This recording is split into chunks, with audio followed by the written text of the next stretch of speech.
अगर रउआ सब चाहता नहीं कि प्रेम म्यूजिक के वीडियो रउआ तक सबसे पहले पहुंचे तो लाल बटन के दबाकर चैनल के सब्सक्राइब कर और साथ में बेल आइकन के दबावल ना भूलें।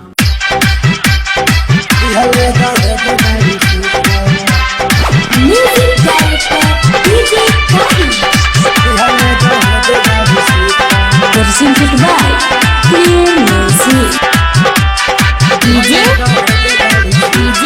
Kader Harsibi.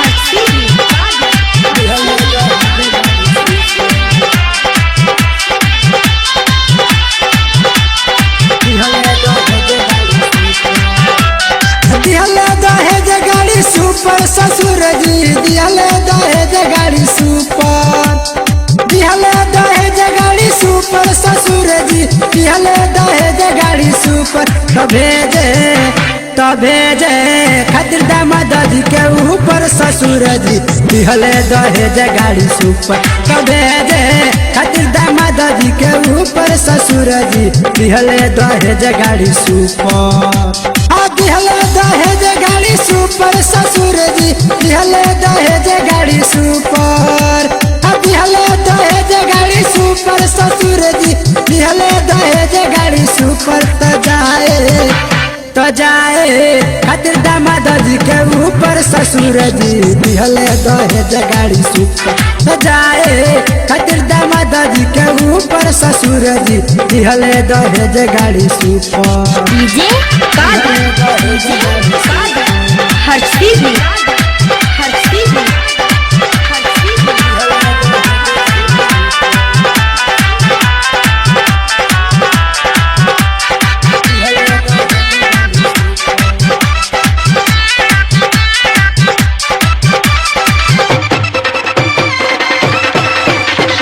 DJ Kader Harsibi.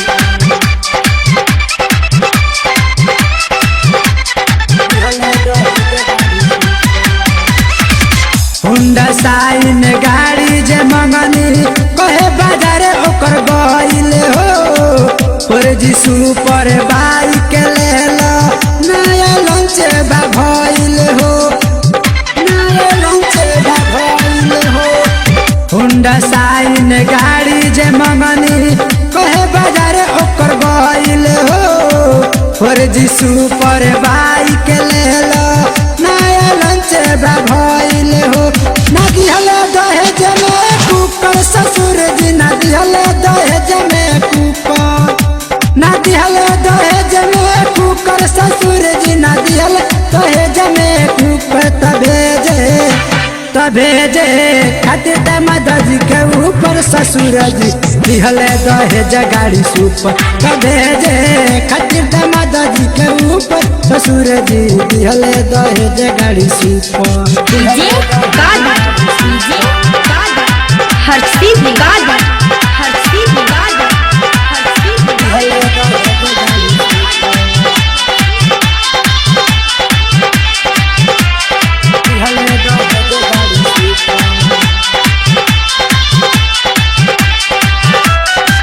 नाही अंगूठी नाही जे बसल के ना दिले बड़े चयन हो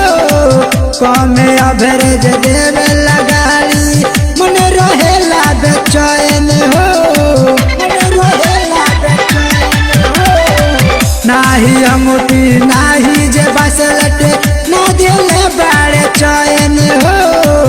कमे अभरेज देवे लगाड़ी मन रहेला बेचैन हो ना दिल बड़े टीवी बूफर ससुर जी ना दिल बड़े टीवी बूफर ना दिल बड़े टीवी बूफर ससुर जी ना दिल बड़े टीवी बूफर तभेजे खातिर दामाद जी के ऊपर ससुर जी दिहले दहेज गाड़ी सुपर तभेजे खातिर दामाद जी के ऊपर ससुर जी दिहले दहेज गाड़ी सुपर। DJ Kader Harsibi.